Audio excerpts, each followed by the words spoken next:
Not bad. Well, welcome to another episode of Lookout Podcast. I got the whole family here, which is awesome. Appreciate you guys coming all the way from. Wait, where did you guys come from this morning? Well, we came from just out of the Moscow, Powell. We camped on the Locksaw this morning, and we drove from Moscow, Idaho. Drove from Moscow, Idaho. Awesome. Yeah. And then here in Steve and head up to Paradise right after this, right? That's the plan. We'll stop and see my aunt and uncle and say hey to them. They live over there somewhere, and we'll say hi to them. Oh, awesome. Yeah, so I got Kevin Roach and Kelsey Roach. Mm-hmm. Awesome. And Lockland. Lockland. Yep. Named after the Locksaw. Oh, awesome. Yeah. Well, I've never heard that name before. It's a great name. Yep. Thank you. Yeah.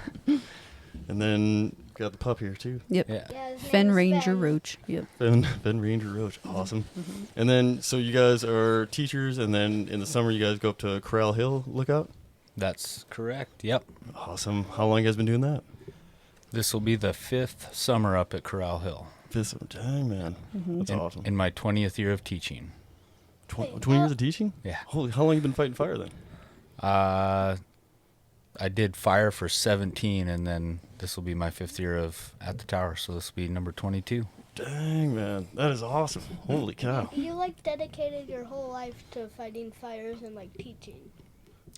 Yep. Yeah. Kids and fire, man. Kids and fire. Kids and fire. And dogs. Oh, that's a great Yeah, balance, yeah. Because that's kind of what I wanted to cover is some fitness stuff. Because you still look like you're maintaining a really good fitness level. And I mean, I don't know about you, but when I first got into fire, it felt like the PT was just kind of, I don't know, almost like cookie cutter. It wasn't really preventative. It was just hike, run, and it wasn't really. I don't think we did any really weight training. We could do it on our own, and we did a little bit of circuit PT work. I think I think for shots and jumpers, a little different, but on district, I think it's kind of your same thing. It feels like wherever I went, Yeah, district was a little more on your own, and you got what you put into it. And yeah. Once we got some guys that spent some time on shot crews or smoke jumpers, and then just even myself as a PE teacher, we put in some different things to get a little bit better preventative fitness. The good old saw appreciation days were a fan favorite, you could say. But yeah, we tried to make it fun, a little bit of ultimate frisbee here and there, and some good bump runs and lots of hiking. But yeah, we had the bump runs too. Yeah, and it's pretty nice running along the Selway River though for PT. If you're gonna run, that's a good spot. Oh, what a cool spot! And yeah, and being in small communities like you were in, I was in Whitehall, it's super cool because our teachers and just folks who've had kids on the fire crew are usually out doing some kind of yard work early in the morning when we're PTing and running by, and they're just cheering us on, and they're really happy to see us, and I think the community appreciates when they see their fire crew is fit, I think to me it's almost a little sense of security, Yeah, for sure. And yeah, just knowing that people are there and ready and willing to step out there and capable is a good thing. Yeah, totally. He found Mountain Tough last year. Do you know about Mountain Tough? No, but you kind of told me about it a little bit before, so I'm glad you brought that up. Yep. Yeah. Yes. So last year I made him, I encouraged him to describe to Mountain Tough, which is pick up a boulder, go throw it, pick it up again, do it again. What's this boulder teaching you about life? How are you going to overcome your obstacles? So he started incorporating that into his daily routine at the Corral Hill, and then the kids got involved. So now he's yoked. Yeah. And they've got some good podcasts on there too, and good dad advice and cool. Things like that, and just being your best physically, but also understanding what you can control and stressful situations and kind of get the mental aspect. Yeah, kind of mastering hey, I've done hard things before. I can do this and continue to do great things, and just appreciating the goal is to be fit for hunting. Yeah, life fit. But I mean, it would serve anyone that wants to be fit. Plus, even firefighters. It's great. It's good total body workouts and stability. Yeah. For old knees like mine, it's really good. It helps me not be in as much pain when I'm out hiking or carrying something heavy. So yeah, and to talk on that a little bit too, I notice in my back, I've never injured my back. I have no real back issues, but I notice if I haven't been working out, especially doing any kind of core exercises, I start feeling real bad in my lower back, and then I'm like, oh yeah, I'm like been neglecting my core, like my abs haven't got any work because you don't really do much with your abs, like just walking around and stuff. So it's like you really got to put in the time. And I learned that in college track because I started having some real back issues in college track, and that's what it was. It was my back muscles were overcompensating for my abs being weaker, and so I had to figure out the balance. And had the same thing with my hamstrings and my quads too when I was running. Yeah, and I think that was probably where I was having some knee problems. I tore my ACL, and then part of the getting back in shape and getting older, there was not the balance between my quads and my hamstrings, and it was bugging me. Well, and I was 25 pounds overweight too, but losing that weight made a lot of difference than just getting back where I wanted to be, and feel pretty good now. Yeah, totally. That happens to a lot of fire folks too. Really get out of it. You burn so many calories throughout the summer, and it kind of helps you like stay even like skinny during the winter a little bit too. And I think you just kind of keep the momentum through the winter typically, and you get ready for the fire season again in the spring. And so you don't have time to put on any pounds. But then like once you get away from the fire season stuff and start doing more life things and not moving as much, the older you get, even the Forest Service, the more you get like chained to the computer and less out and active in the woods. So. It catches up with you. I know I felt it a little bit in my career too, Mm-hmm. Yeah, I notice it at school if I'm giving the kids too much work and I'm having to grade it all. Yeah. I don't like being in front of the computer, so I try to limit that as much as I can. Yeah, man. And you learn more through like activity and stuff too, right? So, and your PE, right? PE and health. And health. Yeah, we try to maximize more learning by doing instead of just chained to a desk, because that's not the answer. This last whole week, it was Ultimate Frisbee week because as the year winds down, it's more like let's go outside. Yeah. And in PE we were doing I'm an aide for one of his kids in PE. We were doing kickball, and one of the kids came up to me. They're like, "How do you keep up with him?" I'm like, "What, Roach?" And he's like, "He has so much energy all the time. What is he, like 40?" I'm like, "He's gonna be 43." He's like, "Am I going to be like this when I'm 43? I'm like, "If you keep doing the things." And he's like, "Oh, doing things." But yeah, you'll see him outside like playing Ultimate Frisbee, and like he's like, he's like Ultimate, and he's throwing, and he's like knocking stuff down out of the air, and the kids are like, "Come on, Mr. Roach," and take it easy. Yeah, exactly. He's just like, "Go, baby, go." It's fun. Oh, that's so awesome. But yeah, kind of what you said. I remember someone told me that a long time ago. It was like a body in motion stays in motion. You always hear it from like physics or whatever, but like with humans, it's the same thing, and you can see like probably in like family and friends that are aging, and you can see like once they stop, like my great grandpa I think he was 97 when he passed, but I think he lost his license at 92. Like his eyesight just couldn't keep up. But I mean, he was active his whole life and never was overweight, and makes a big difference. I've had my great grandma lived to be 101, and my grandma, she's still alive, and she's 96 and still kicking, still going. Yeah. Tell him how much she was lifting when you went to go visit her, your great grandma. When she hits weights. One of the last times I remember visiting her, she's got her like 1.5 pound or 2 pound dumbbells, and she's doing her dumbbell curls, just getting those. That's awesome. Keeping it going, and that was just the way she was. She was out in the garden all the time, and connected in that way, living on a farm, and that's where you got your food, you got your exercise, and your time outside's kind of invaluable to your overall well-being, and I think she's living proof of it. Yeah, 100%. And yeah, my great grandpa's kind of the same one. He was the one who actually bought this brand new in Missoula back in the day. And yeah, the reason why it's a single axle is because he had like a little like wheel that you could attach to the jack. So if like he got in a spot that was a dead end in a bad way, he could just turn it. Yeah, he could put the wheel on and turn it around by hand, which is the thing is still like 3,000 pounds. Oh yeah, so this isn't light. Yeah, he was a pretty big boy. So and he probably had like some straps and other things he was using. But I was like, geez, man, get to come along in a snatch block. He can move it around pretty easy. Yeah, figured out. Yeah, and he had a bunch of boards and stuff. So yeah, he'd figure it out and get it out of holes. And I think at the time too, getting the clearance, like Airstream had one of the higher clearances. So like you could get up in the backwoods and figure it out that way. Kelsey, how long were you up in the Lookout then, or how long have you? All 5 years?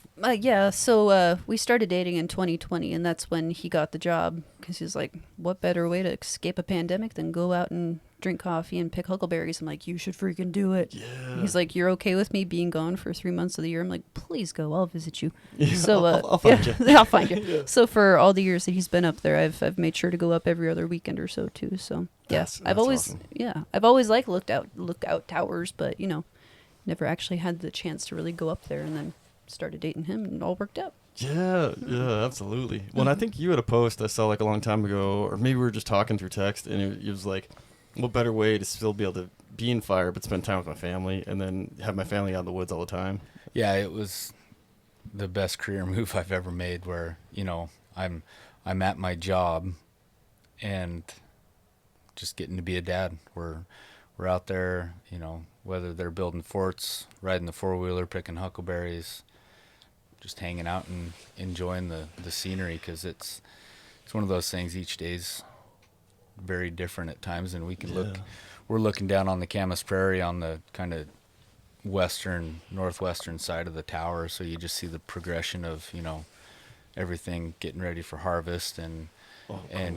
you can watch that, the different changes there from cutting bluegrass, and then they start burning those fields and then harvesting the wheat, and we see it, like now looking out the airstream, you see the snow, and when we get out there, there's still a lot of snow in the high country, and we just progressively watch it continue to recede as the summer goes, and it's just awesome, the change, from when we go back up Labor Day weekend and close everything up and lock it up, and then to see, now that fall is starting to set in and the cooler temperatures and shorter days, it's pretty awesome to see it from start to the end of the season. And all the color changes too, because the huckleberries typically turn red, right? The huckleberry leaf. Yeah, the huckleberries are popping by then. I wore, my parents make these for us each Christmas, and Kelsey took this picture. Oh yeah, that was on the beautiful. Firefighter Lookout Association. That was September's picture. Really? I will The know. calendar for 2022. Kelsey took this picture as the huckleberry brush was popping, and Was that like your first or second year there? that was the second year. Yeah, so cool. Yep. We got that picture framed in the living room. Yeah. Yeah. I ripped it out of the calendar when we were all done, and he was like, "You gotta sign it." I said, "Okay," so I signed it. Oh, that's a great photo. That's really cool. Yeah. And like for me too, like I didn't really like pay attention to it curing out and turning red. Like in the fall, it's just kind of I'm out there and just like, oh, yeah, huckleberry bush there, and then going up the West Fork, where you guys going today, like. There's kind of like that open area when you first turn off the West Fork. It's along the river, and then all of a sudden it opens up into this little canyon, and then you look like you're driving like into the mountain, and then there's like just like an open, what do you call it, just like an open spot on the mountainside that you're looking right in front of you, like a fjord. fjord or something. Yeah, I don't know exactly know what that is, but I like the word. There you go. It's- It's Irish. What is Probably a an old fjord? avalanche slide. Yeah, Probably. yeah, I bet that's what That's it like a is. meadow. Yeah, and I was trying to think of like a meadow or something, but yeah, it's all huckleberry bushes. But you can't really tell, rolling because it's green during the normal year. And then me and my wife were heading up Medicine Point Lookout, and we took the wrong turn, and we were heading up like Pickett or something, because we were, I can't remember if I had like an old map or something, but there used to be like a way to get to Medicine Point, and you'd have to like bushwhack a little bit, but it's not the actual trail.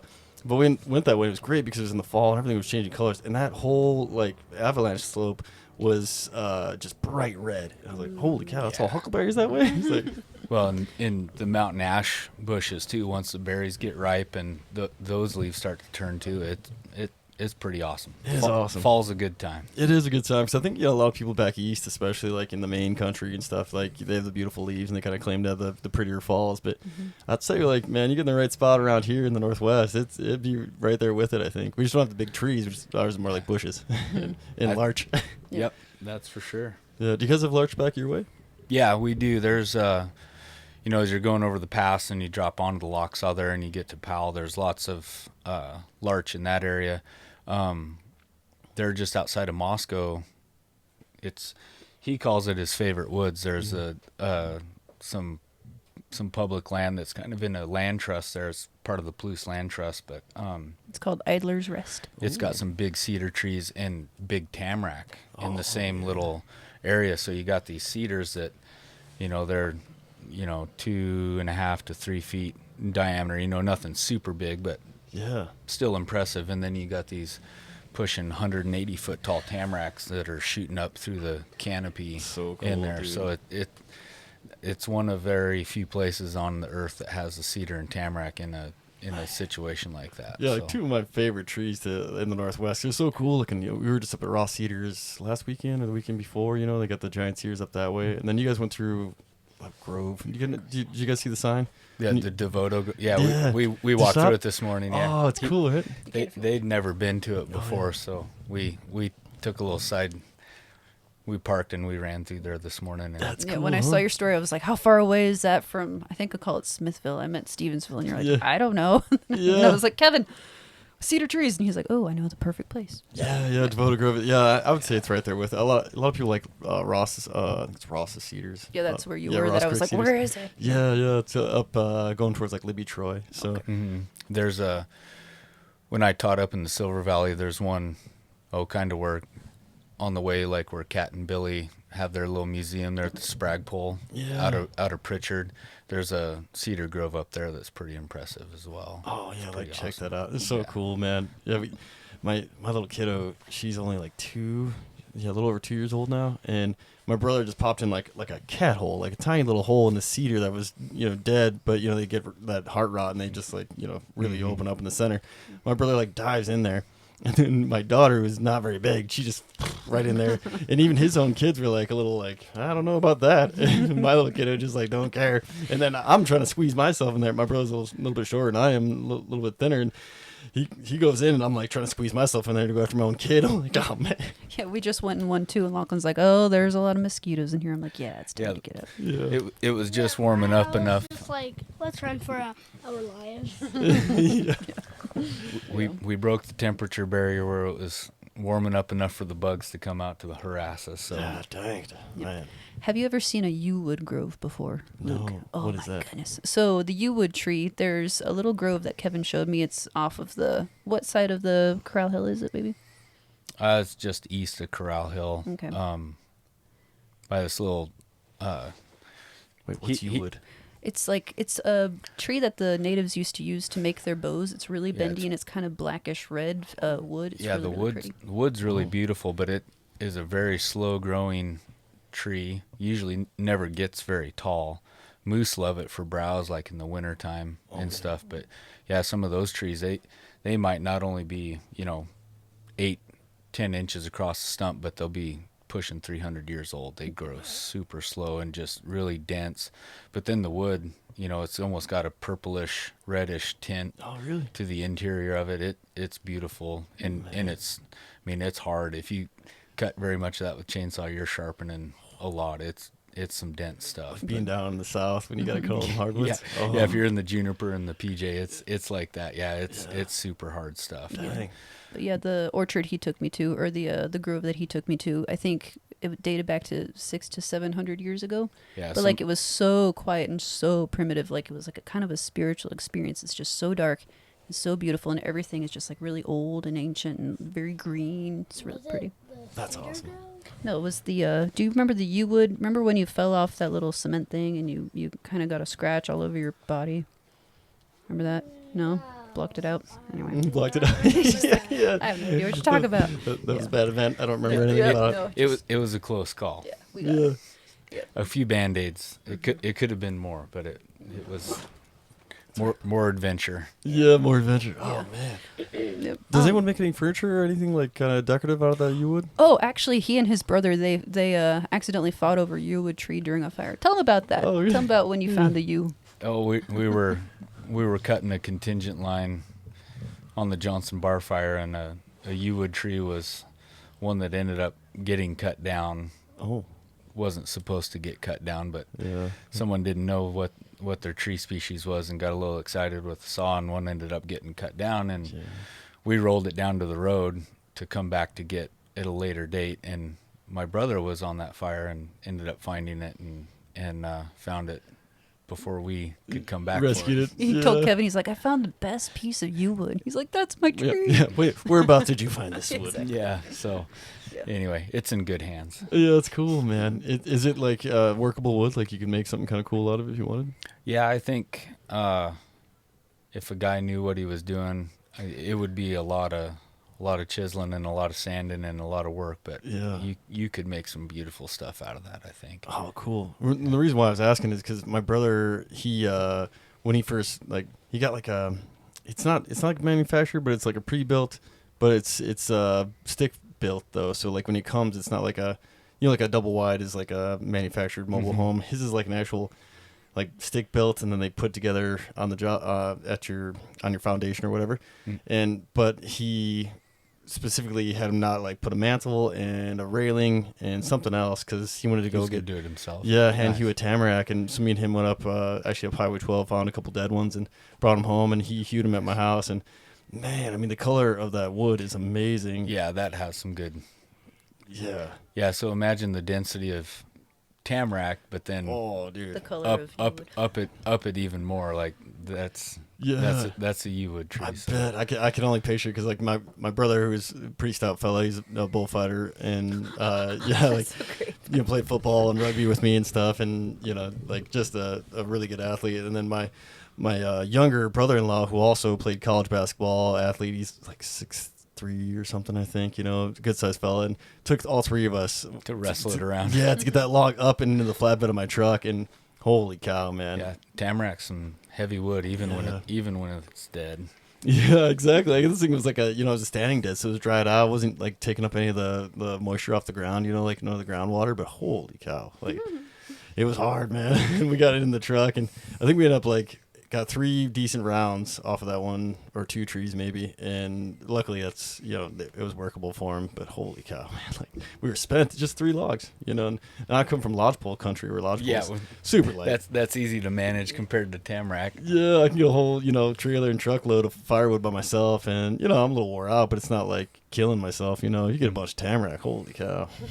Yeah, you got to split it in half before you can consider loading it. Yeah, exactly. That's a smart way to do it. Holy cow, man. Yeah, some of the old boys who get firewood around here and even around Whitehall, like they split it all and put it in the truck. Like I don't want to be up in the mountains that long, Yeah, I don't like to hold or handle that many pieces. Yeah. I'd rather get it home whole or in half at worst, just so you have less pieces to move when you get home. That's awesome. It's way easier to unload when you're just throwing rounds out. Yeah, I love a big flatbed, with the stake sides on, and they'll have it all split and stacked up in there nice. And a lot of them aren't selling it; they're just bringing it home like that. Yeah, it's like, man, that's a lot of work right there on the side of the road too.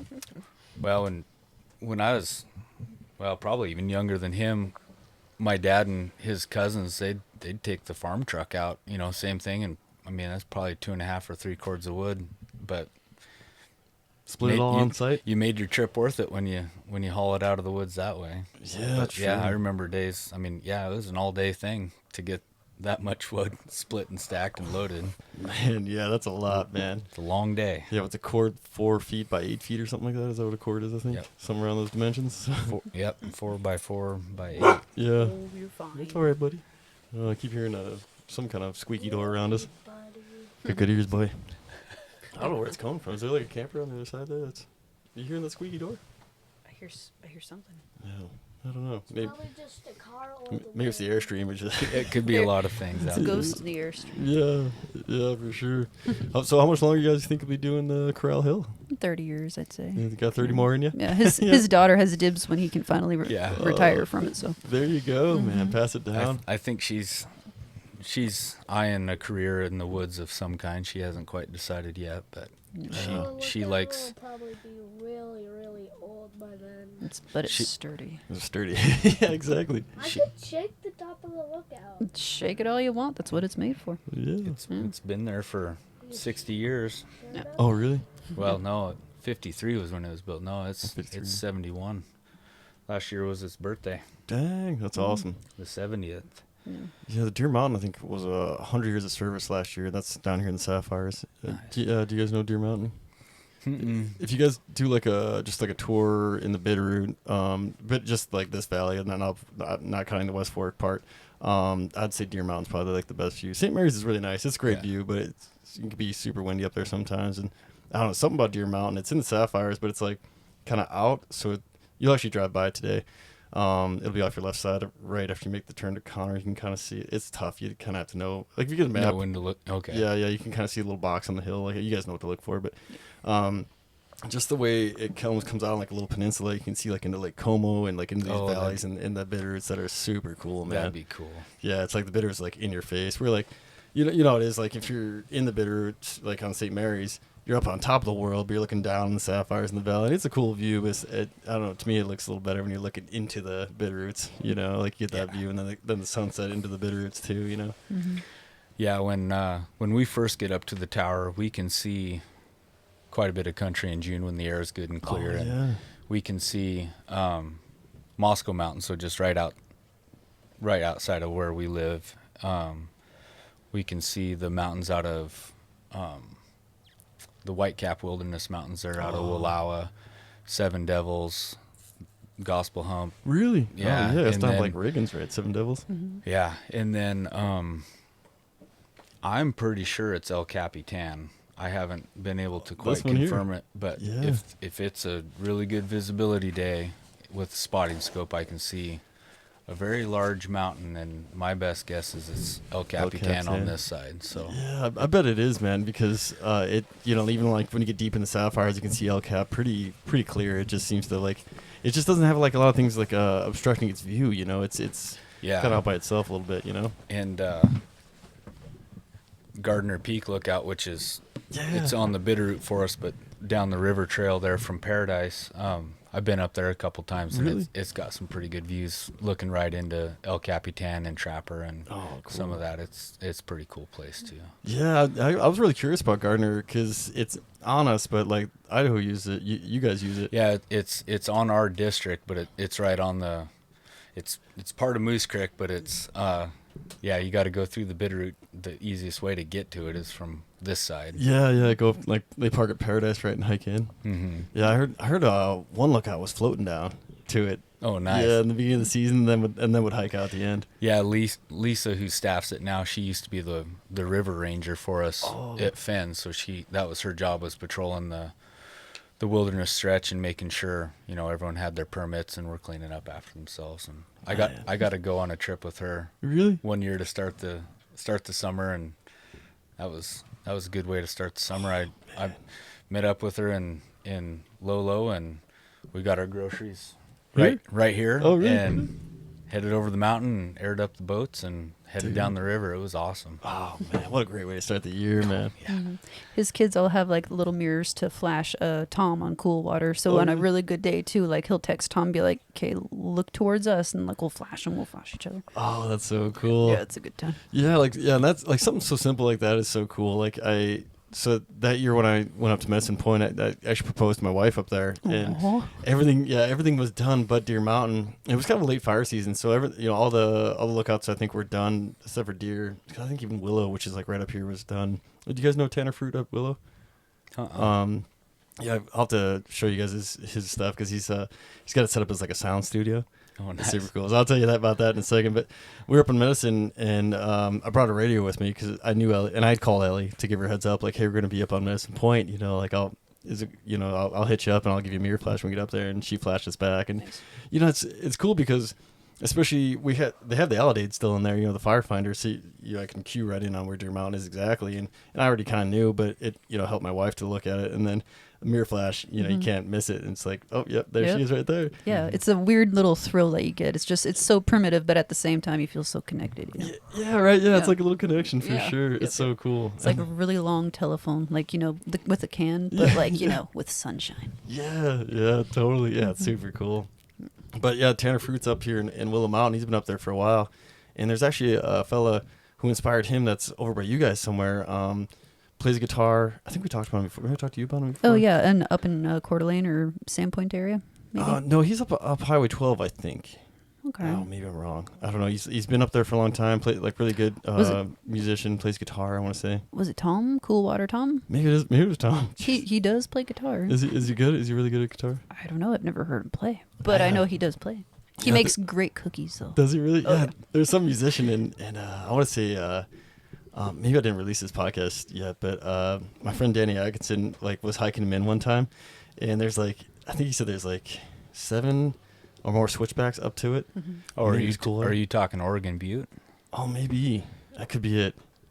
But I think he's working on Apollo, so he helped hike him in. Okay, could be Diablo or Bear Mountain. Oh, I bet it's Diablo. I think that seems right. Okay. But he this guy's a character and plays music, and so on the way up they're hiking and stuff in with him, and he's a little bit behind, but close enough they can hear him. And every switchback he'd be like 1. And he's like, by the time we had 5, I was over that, man. That's great. That's awesome. It was great. Yeah, I was like, what a good dude. And then later on that summer, they got a fire right underneath him. He said he serenaded him all night playing music, and he said it was awesome. That's Nice. great. Yeah, I was like, oh man. I mean, those kind of things you can't get anywhere else, man. Like they're one in a lifetime kind of deal, you know. Especially how rare fire is, and like the chances of you being there, next to his any lookout, but next to his, and he's gonna play music, It's so cool. Yep. Kevin wanted to learn to play guitar, and so he mentioned that to my dad the first year he was gonna be up there. And so for for Kevin's birthday, which is May 31st, by the way, my dad got him just like a little podunk guitar on Facebook. He's like, now you can learn to play. He's like, no excuses, go for it. There you So go. yeah, then he learned to play up on the lookout. Yeah, it's You've been behind strumming? the couch. Yeah. Been trying. I've noticed I've lost a lot of dexterity in my fingers over the years of various injuries and smashing them, so Yeah. it's a little more challenging. But Yeah, and I think it's like a thing that you kind of lose. You got to retrain those muscles because I used to play like a little bit of like pep band and stuff in high school and just strum every once in a while, and I'll kind of like lose it, Nice. Were you a trumpet player or a guitar? No, guitar. I Oh, actually had a okay. bass, and I just used it as an excuse to go to like the basketball games. Like, I'll come and play Smoke on the Water. Yeah. One of the simplest things to play, you know. And the school had a bass, so I just pick it up and come, and I don't know, gives a little extra sound to the band, I guess. yeah, There you go.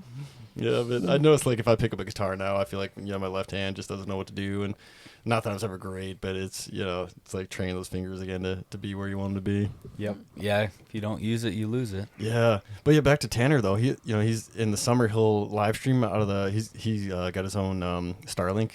Oh, yeah. Yeah. He put it on top, and so he'll live stream out of the Willow Mountain lookout, and it's so cool. Yeah, That's and awesome. it says the sunset's usually as the sun's going down, and he's really good on the sax, and he plays like with a lot of bands around here, like with some bigger.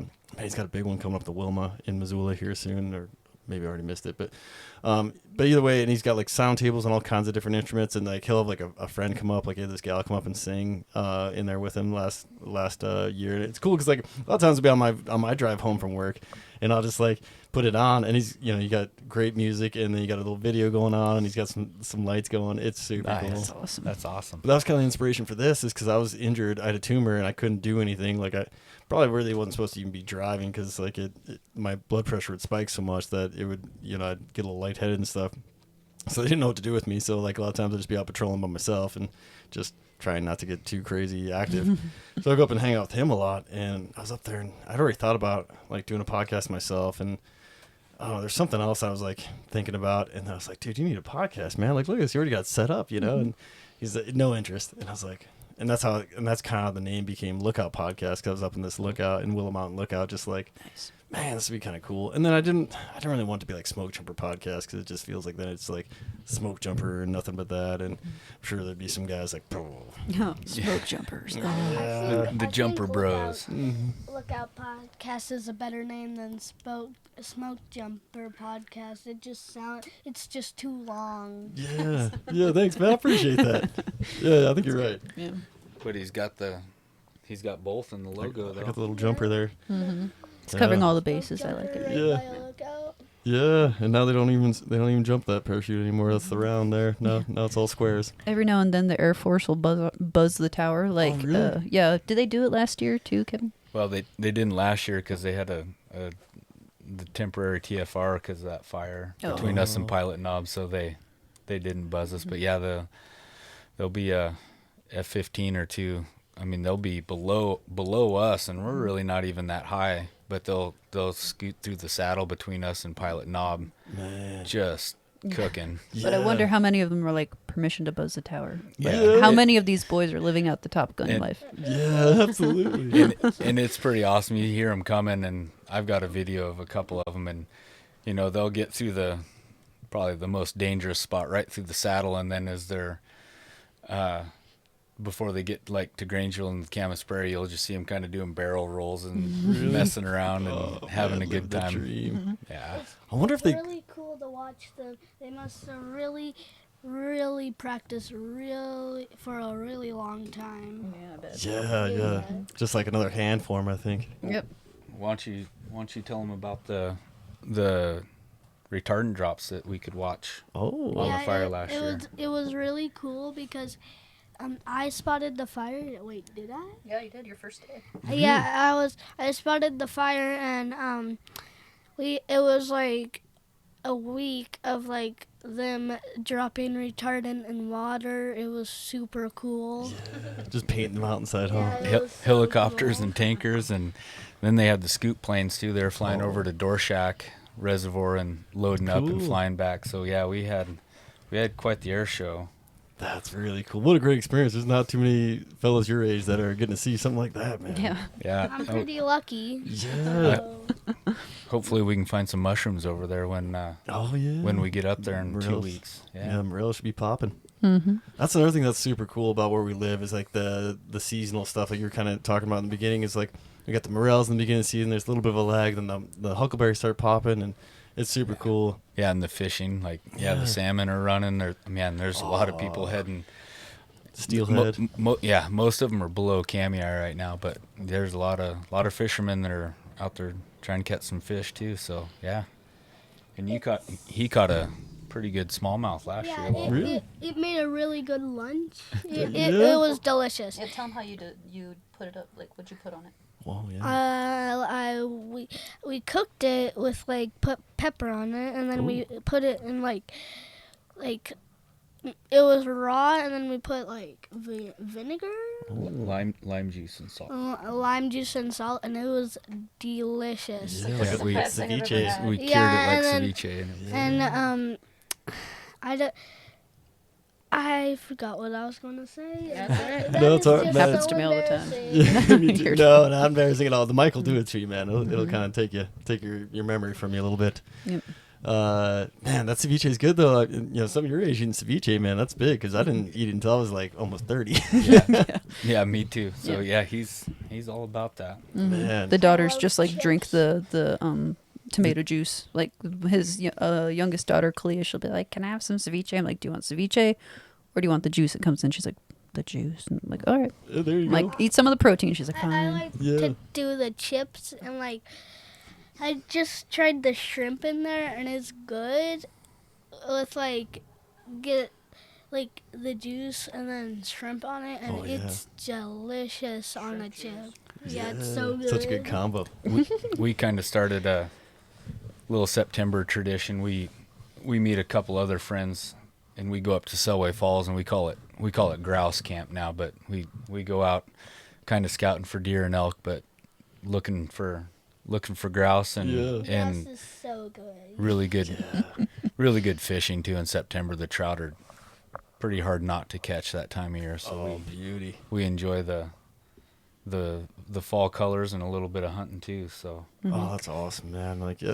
The older I get, the more excuses I'm trying to find to get out in the woods. Even just you guys going to Paradise. If we didn't have the new kiddo, we'd be following you guys down there today. And next year. that's what I was gonna say. It's Next year, as long as the invite's still there. It's become the Memorial Day tradition for us the last We don't really 3 need years. I think we've we done it. don't That's really cool. need excuses to go out to the woods, and We just do it. You just do it, yeah, because so we do. because it's your job, and It's fun. yeah, It's fun, yeah. and yeah.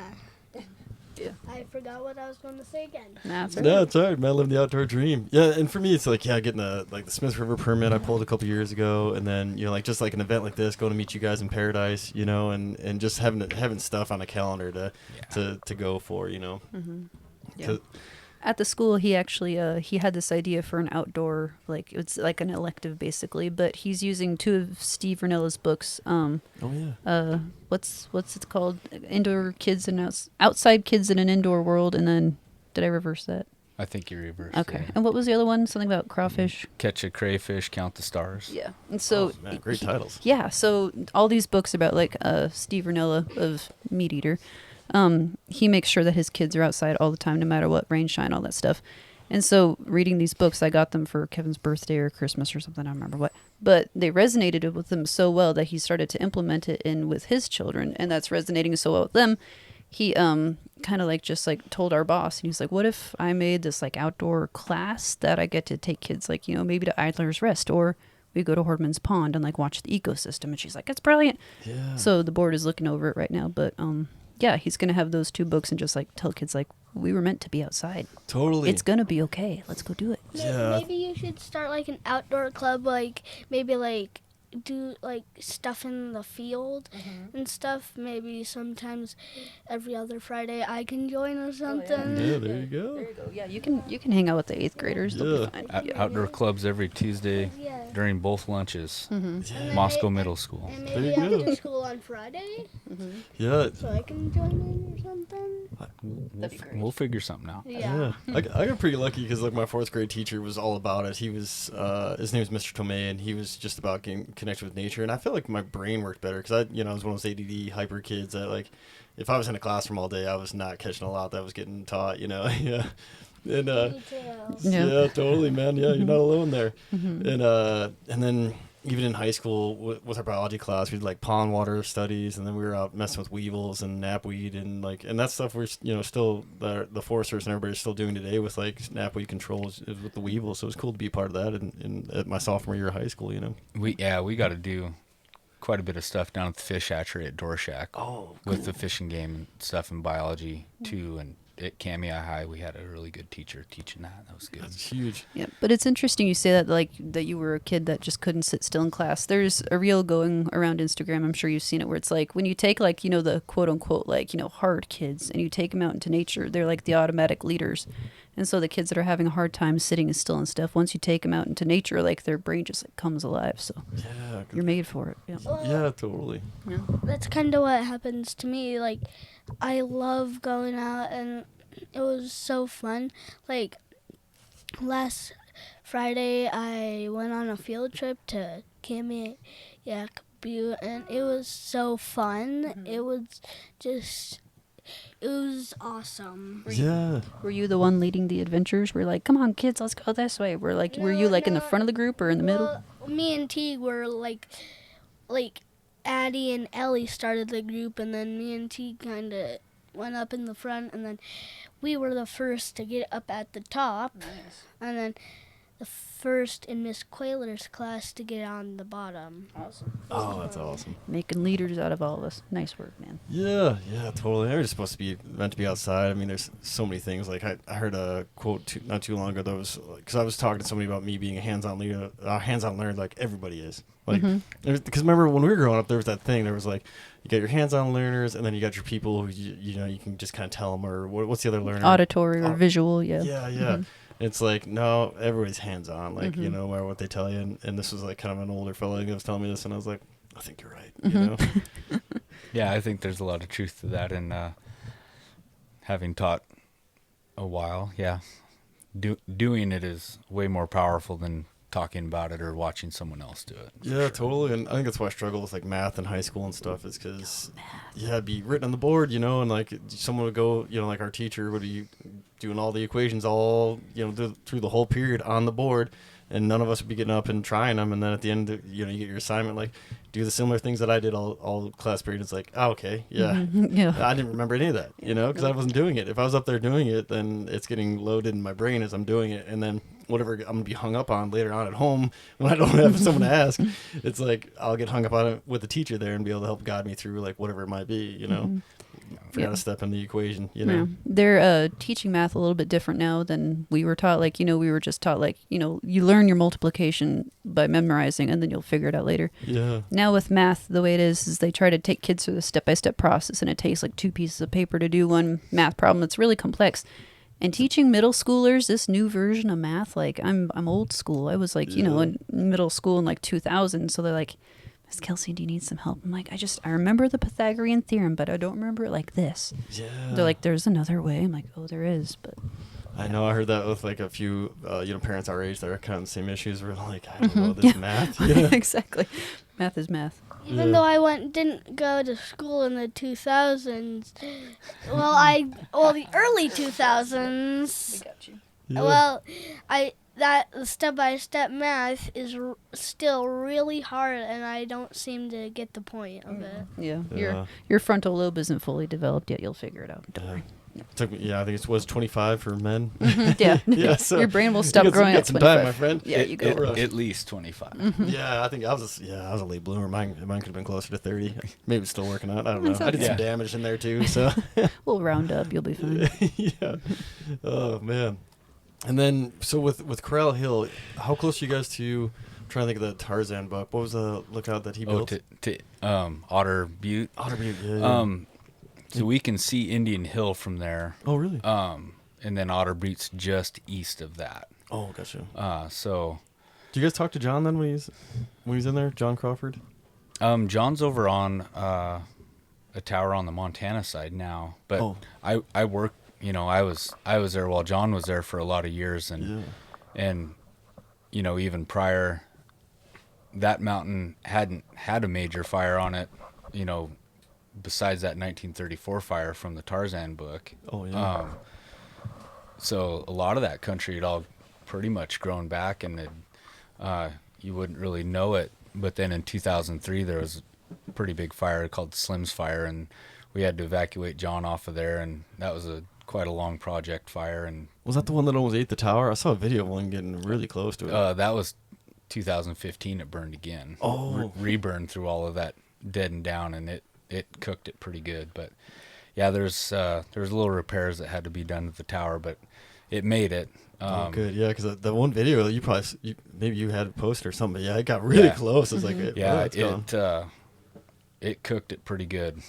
That mountain looks way different than it did when I first started working for the Forest Service. But I bet. I mean, it's beautiful in a lot of ways. But yeah, you see the succession of the trees coming back, and the lodgepole they're growing pretty good now. They're up out of the brush canopy, so it's cool. It'll start coming back to life again. So there's hope, knowing that when I started working up there, that's 65 years after the 1934 fire, and it was a well-established forest. So Yeah. I know someone who will live to see it come back and look good again. So Yeah. it's all part of the That'd be process, but It is. It's good. it's pretty cool up there. Even when it first happened, it was pretty destructive looking, but each year it keeps looking better all the time. So I've actually really enjoyed hunting. I hadn't hunted there really much at all until the last 2 seasons, and I've really enjoyed getting to know that country a little bit more and hanging out up there. Yeah, that's what people don't realize is it creates habitat for elk and the deer and species like that. Yeah, there's a lot more signs of life there than there was when before the fires. I know. Sure. I wish I could take people on a hike to an area like that before and after, or even just like after, and then take them over near like Butte where there's so much dead and down jackstraw, lodgepole, and be like, there's nothing here, like nothing's living here, no animals, because you can't get through it.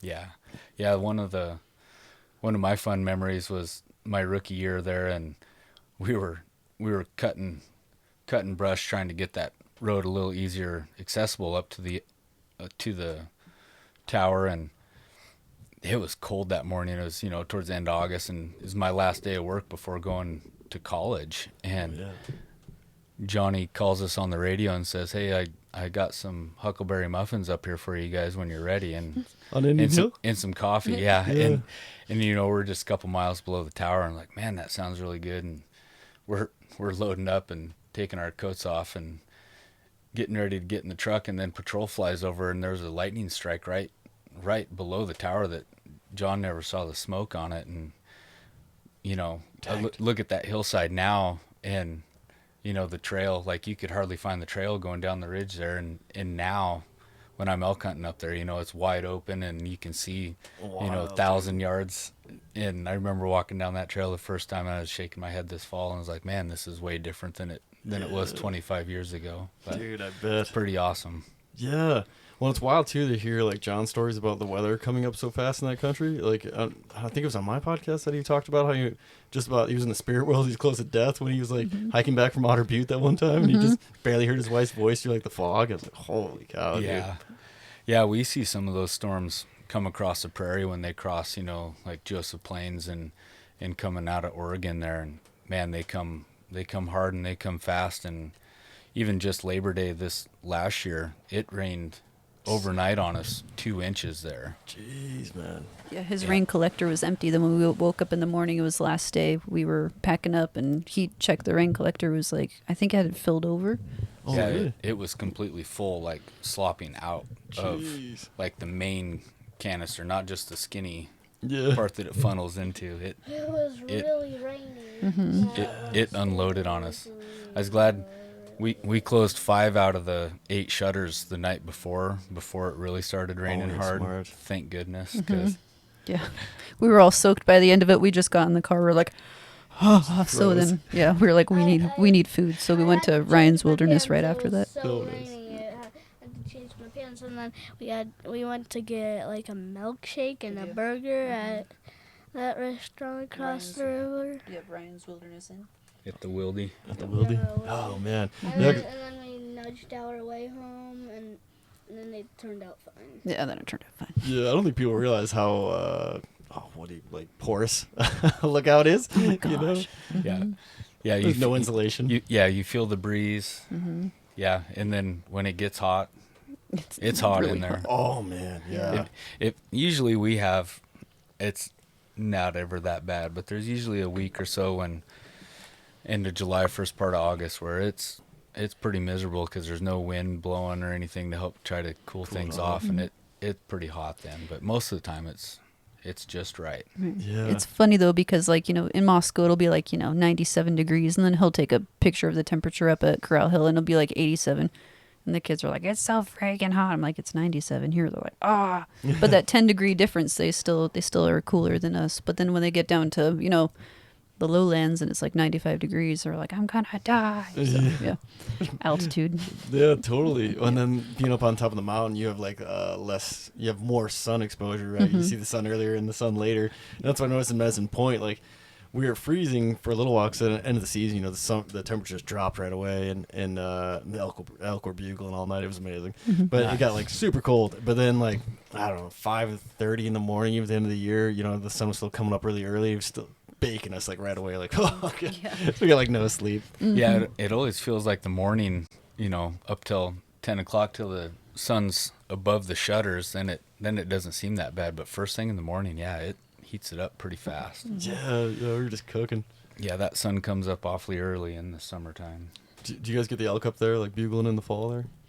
He had You a guys couple. probably out, or- He had a couple tiny bucks last year that were checking him out, but No, really? Now They the have the elk like to berries. live. The elk are hiding from the wolves. They're right down in the town of Clearwater. We see the yeah. elk a lot when we're heading down for groceries or whatever. But I haven't heard an elk bugle up there in 4 years. That's so wild. a couple of years ago we heard one lone wolf. We could tell it was young, but it just kept howling, and we're like, okay, so there's a wolf somewhere. We never saw it. Did you ever see any sign of track when I wasn't there, Kevin? Just those 2 by the spring. Yeah. Two jet black ones about the Really? color of the The dog. dog here.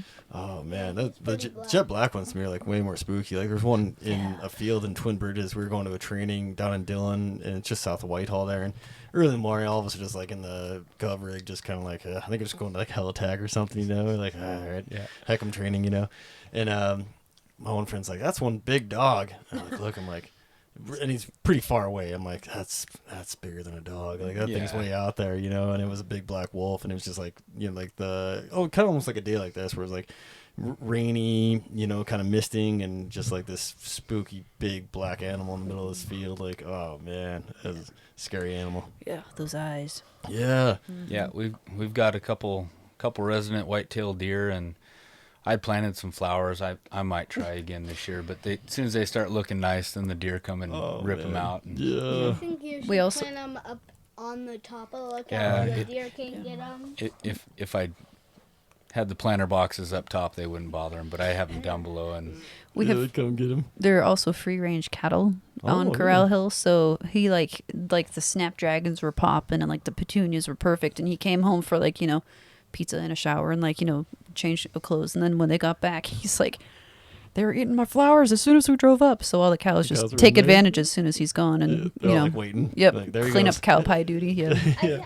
Yeah, the worst job at the lookout is shoveling the cow dookie off the driveway, and I think you should buy a greenhouse for the flowers at the lookout so the deer can't So they get them, can't get 'em. and the cows.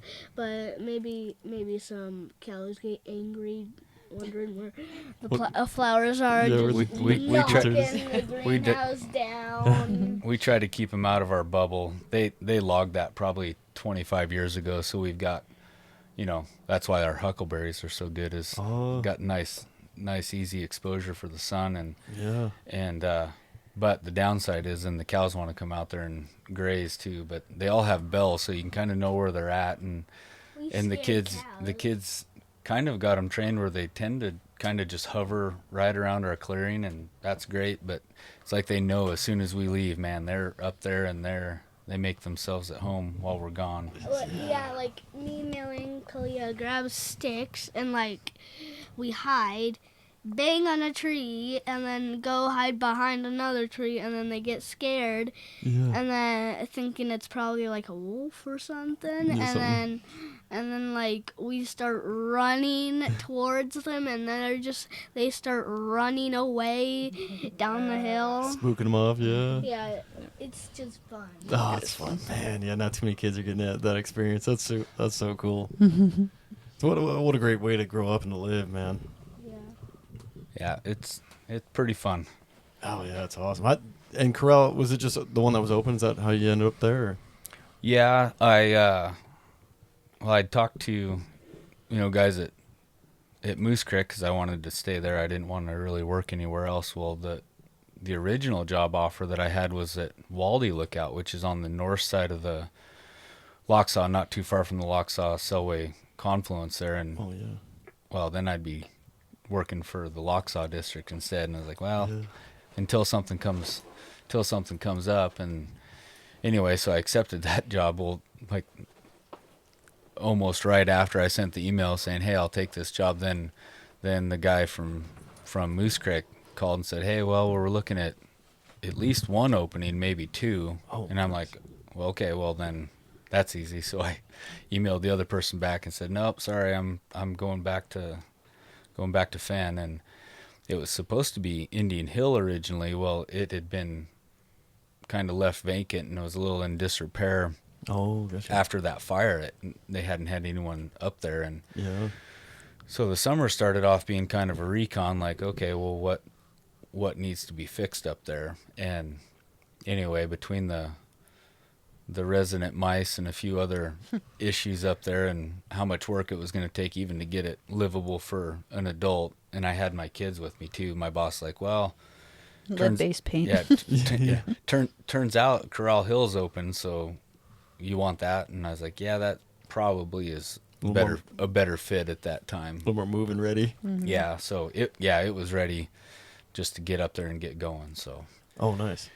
Yeah, there's a huge upside to Indian Hill for a lot of reasons, but yeah, it's a little harder because you can't drive to it. You got to have a 4-wheeler, and Corrall Hill is kind of nice because it's a little closer to town. Especially, he was playing t-ball last year, and running him to games and stuff like that. So yeah, that's a good deal, man. Yeah, it a little more better work-life balance. Yeah, it gets you out there, but I can still get my kids to all the things that they got going on too. So yeah, totally. Yeah, and down the road, you guys find something more remote if you want it. Mm-hmm. Best of both worlds. Yeah. Plus, if anything bad happens, like Grangeville is just like a stone's throw away. Well, really long stone's throw, but you can see it. So it's like if anything bad happens, we can just take them down there. Yeah, totally. You could see it perfectly, and like it's like maybe.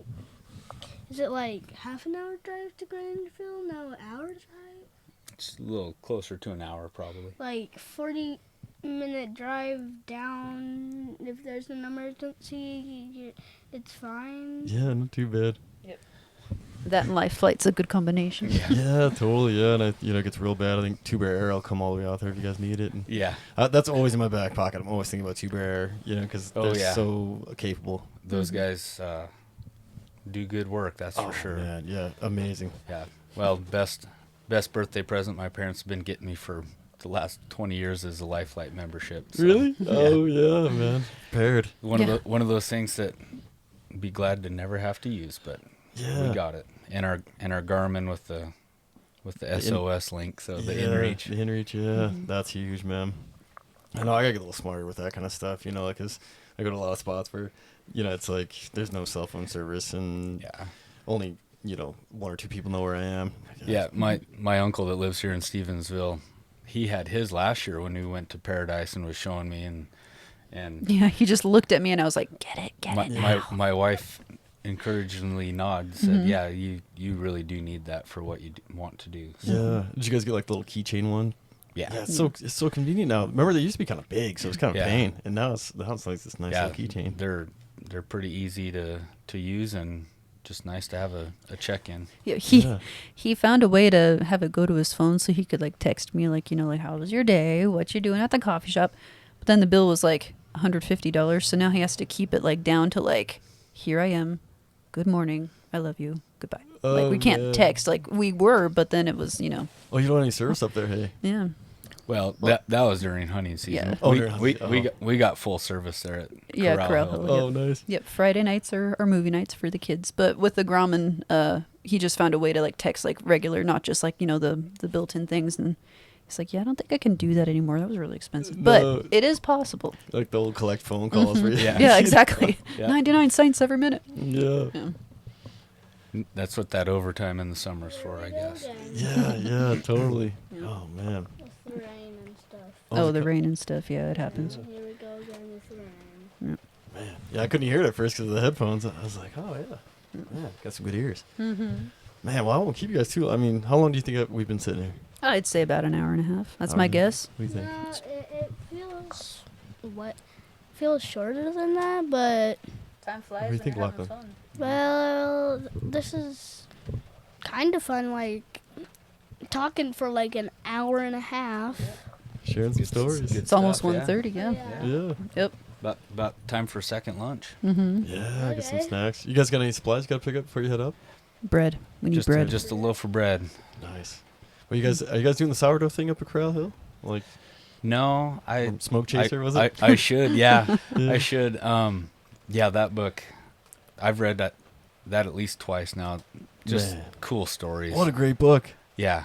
Oh man. To have what it would to have been out there to see that country Dude. then, because I've been there a few times, but Not that much would have left been of it? that would there's really not much.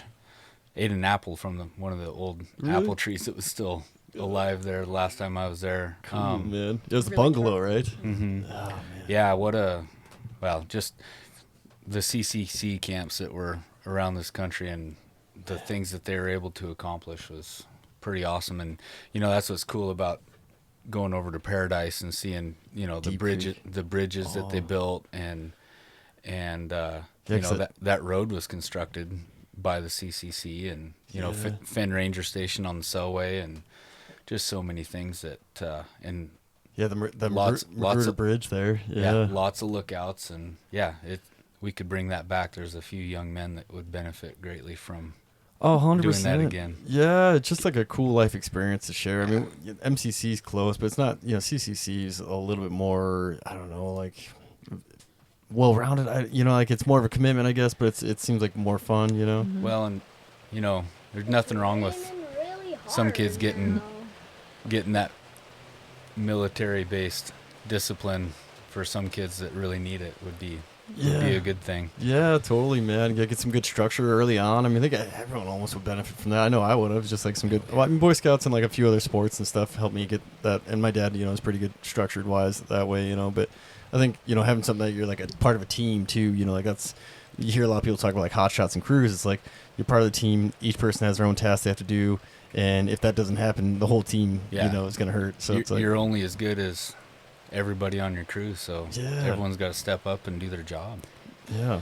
There's, So- I think it was it Outdoor Idaho? There was, I think it might have been on PBS for sure, but they were describing how the CCC like sold itself. It's like, would you like to become a man? Would you like 3 full meals a day? And like, it was close or in the Great Depression, like, when food was scarce. It's like, Yeah. come work for the CCC. And like, it shows like the guys like having fun and eating food. And I like how they put a positive spin on like, helping out. Yeah, totally. And there was actually a gal from Job Corps I worked with last summer who was volunteering to. Well, she wasn't volunteering. She would just come over with the Job Corps to help do some fence here at one of the campgrounds. And a few of the kids were kind of complaining. And I was like, and I was an instructor there for a little while one winter, and I was like, and I'm all about the Job Corps. And I'm like, wait a minute, you don't have to pay for anything, right? And I'm like, and I know all this stuff, but I'm just asking them like rhetorical question, like, so you don't have to pay for anything. You get a free bed, you get a free room and board, you get food. And this one gal was like, yeah, it's nice to have three meals, typically 3 hot meals. And I was like, bingo, I was like, what are you complaining about? And you get a trade, like, yeah, and you get taught a skill that you can use later. Yeah, exactly. Like, man, you're gonna make more money than a lot of the people I know going to college, learning to be a welder or a carpenter or plumber or any one of those things. Like they have mason there too, masonry, and it's like, man, like you're getting a skill and you're not having to pay a dime. You're going no debt, and you get a nice place to stay, and support. And they give you money when you leave. You graduate, you get like $5,000 or more, I think, to like help get you on your feet when you leave. That's awesome. That'd be we need more of that for sure. Yeah, totally, man. I mean, what a benefit. Yeah, like they're at the ranger station there. Once upon a time when that was a Job Corps CCC site, like there's a basketball gymnasium there. Like it's not there now. It would have been super cool if that was still there when I was working fire crew. We'd go somewhere to shoot hoops. We had outdoor hoops and stuff, but that would have been super cool to still have the gym and all that stuff. Yeah, we're at the Job Corps here. You guys will drive past it today, like as you guys know it, but like it, that gym's open all the time. Like I would just go in there, like after work. Sometimes we said shoot hoops and get there early and lift weights. They got a really nice gym. Like and the students have access to it pretty much all the time when they're not in like class or doing something. It's like, man, that's huge. Yeah, like some of these kids, they don't know what they got. Yeah, such a good deal. Yeah, and a lot of them, and that's sometimes the frustrating thing is like a lot of them are coming from some broken homes and some bad situations, and then they get almost like a little spoiled and forget about it. They're like, wait a minute, man, like you got a good thing going here, Yeah, you got a really good thing going. Yeah, and some of them, like the other thing was either like some prison time or something else really bad. Like was their other option? Yeah, A or B. Here's a chance to turn it around, or the alternative, I guess. Yeah, exactly. Like, man, I can't remember what they call it, but like being institutionalized. Oh, that's horrible, man. But shoot. Oh, I was gonna ask you about was the CCC camp over at Bungalow, that he was talking about? Have you seen it? Is there anything like left of it? There's not a whole lot left there anymore, if I'm remembering right. I don't think any of the buildings are there. Oh, really? At all. And even in the book, he's talking about how things were kind of on the decline. There's like a pool table left, and yep. It's he said like the pool sticks, the pool cues have been liberated. Yeah, and it's my dad worked for the Forest Service his whole career too, and and it's quite a ways farther up the river, but it's closer to the Montana side. But there's an area called the Cedars, and that was run by Diamond Matchstick Company. Like they had a little town essentially out there, just cutting white pine to make matchsticks with. Whoa. And there's still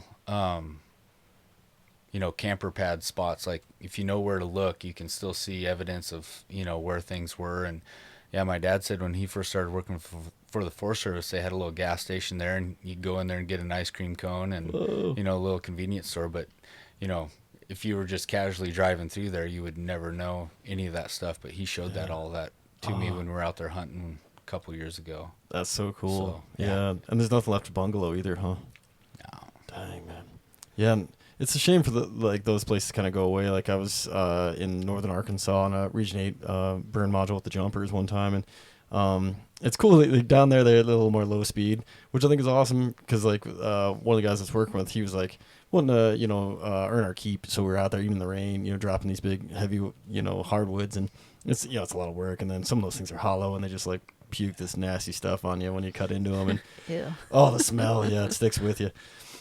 Man, the story of this gal who was getting her bee, and she was just tough as nails, and just kind of a little thing, and she was born into one of them, and it just like was full of this like yucky like stagnant water that yuck is like the best word I can think of, I guess. Like just sounds like our grand fur around here every once in a while that get Yeah, hollowed out. Mm-hmm. Yeah, and it just poured all over, and she just smelled horrible. But she kept going like nothing happened. Got her beast hurt, and never really said much about it. But man, What a woman. brutal. Yeah, tough. Yeah. Oh. And I got a little taste of that, and I was like, I don't know how she did it, man. Like it would make you gag. It was so strong, And so we're like doing that. And the guys were like, why don't you guys go check out this barbecue place? You guys need to go to this. I think it's Oark store in the Ozarks, and it's like just this little convenience store. It's like nothing else around, but there's enough people in town to keep it going. It's a cafe too, and like it's the best pie you'll ever have. So finally, they made us go one day on like our last day, and it was so cool. And then they were trying to shake us down for some stickers, and like we weren't prepared. And like we didn't. So I think we peeled off some jumper stickers off the rig or something to give to them. Nice. But we're like, man, and but it was so cool, and just kind of that slower pace. Like I think the Foresters used to be, they talk about a little bit in Smoke Chaser, where it's like, go bust your hump and then like come back to like a nice meal and kind of take a little break and then get back out and bust your hump. Like there was a little bit better balance, I think. And well, and just how the family aspect of it too back then, like they wanted, they wanted the guys to be able to have their family out there, and have everything that, they would need to make a better worker and a, happier employee, I think, and kind of got away from that in some aspects of the job. Totally, yeah. I've been talking about that a lot lately. Not as much on the podcast, really, but just with folks around, because like the housing is an issue, and all these issues that, like were always a concern, but they'd take care of it back in the day. Like people were never getting rich being in the Forest Service, but they would make it worth it because they'd have housing for you, and your family was welcome. And it was like even the book that our book club this week was Last Man on Red Mountain. He talks about that in the beginning, right? It's like, it was a community, but you felt like you were part of this family in this community at the Ranger District. And like you said, no one sticks around anymore. It's a place to show up to work, and then people are out. There's a few people in the bunkhouse anymore, but it's not like we used to have like Thanksgiving dinners and stuff at our, our Ranger Districts, and people come out, and especially if no one had nowhere to go, a lot of people come from like back east or whatever, so they'd have a big meal, big potluck. Yeah, people who weren't from there, you invited them over, and and like when I was on fire crew, we hung out a lot, whether it was at the station or, my family had a cabin just down the road at Lowell, and we'd go swimming, if nothing was going on, we were hanging out in more community. And, maybe we're just getting old, but yeah, everyone's out, they playing video games in the basement of the bunkhouse, and no one wants to go out and go fishing and not talking to each other. Yeah. It's not what it used to be. It used to be a lot of fun. Work was fun, but after work was a lot of fun too. Yeah, you can be looking forward to it after. Like during the day, you'd be busting hump, but you'd be like making plans. Like, and for us in Whitehall, it was typically the fire, or just on the Beaverhead Deer Lodge National Forest in general, it was usually the fire folks who were like leading the activity, but everybody was invited. So it wasn't just fire folks showing up. It was like from other programs, whether it's ranger, like trails or timber, whatever. There's like, we're going to go float the river. This is like a forest event, big, send out the word. Well, yeah, and we used to play, the Locksaw crew in softball, and they'd tell everybody at Muscle Shell, like Hell Attack, everybody, hey, we're meeting at Kuski. We'd go down there and we'd be playing softball till dark at the city park. Yeah. If nothing was going on, we were out doing stuff like that, and I don't think that's happening much anymore. It doesn't seem like it, huh? There were some hot shots that were parked down. They kept coming to the base of Corrall Hill last year for about a week, and we'd walk down and go say hi to them when I was visiting up there. Like, I guess they did it every day, but I did it for 2 or 3 days, and like our old late dog Ruger, he would go down and like play with the guys. And I was talking to one of the kids on the hot shot crew, and they're like, you don't know how nice it is, how at the end of a day, like, just to see a dog running up to you. And he had like a little American flag, like, dog tag.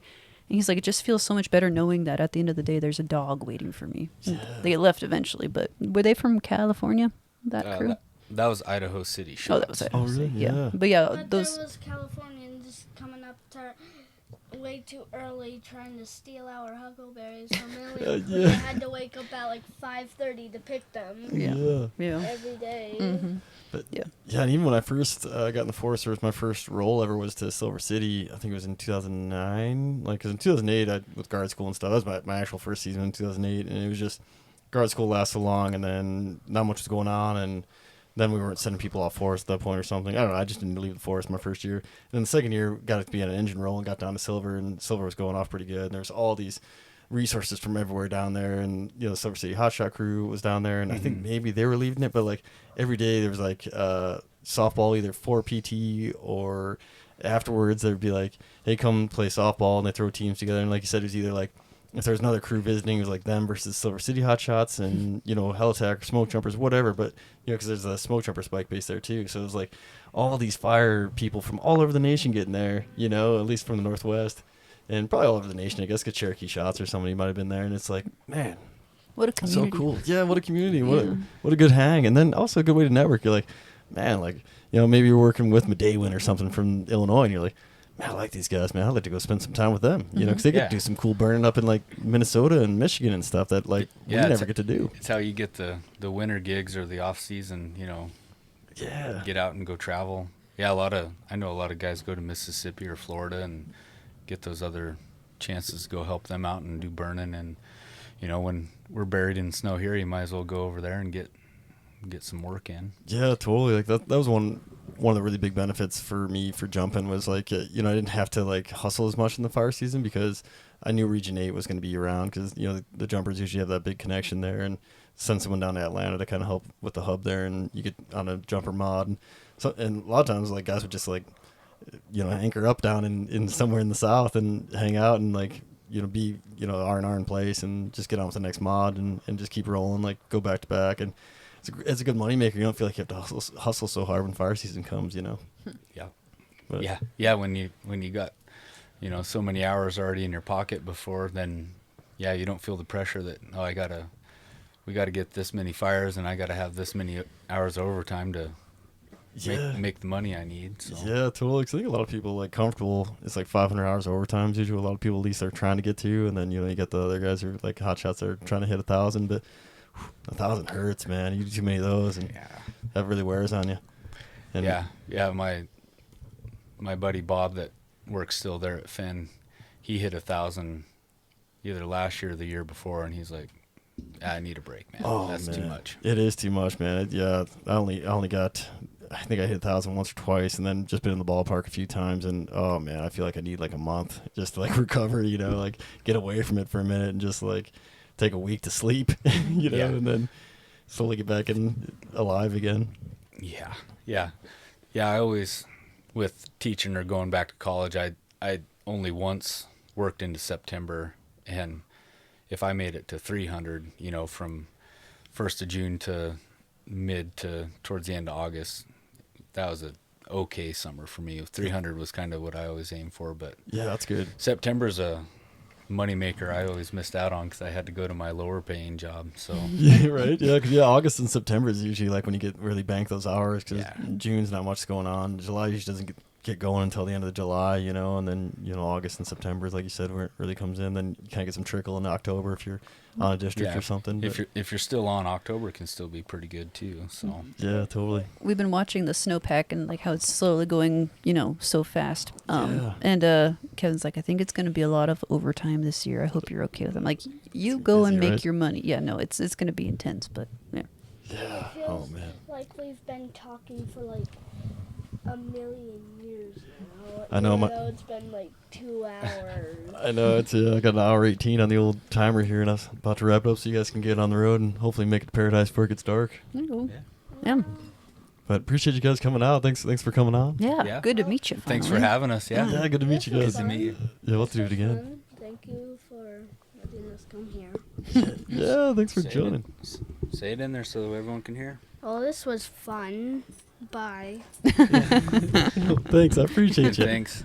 Our dog might just stay here. I don't know. Yeah, you want to come home with me? I got 2 friends for you. Yeah, it's fun yelling Fen Ranger when he's being bad because, you know. It kind of rolls off the tongue nicely. It really does. Yeah. Thanks again, guys, and thanks for everybody who's listening. Yeah. Yeah. Thank you. Bye.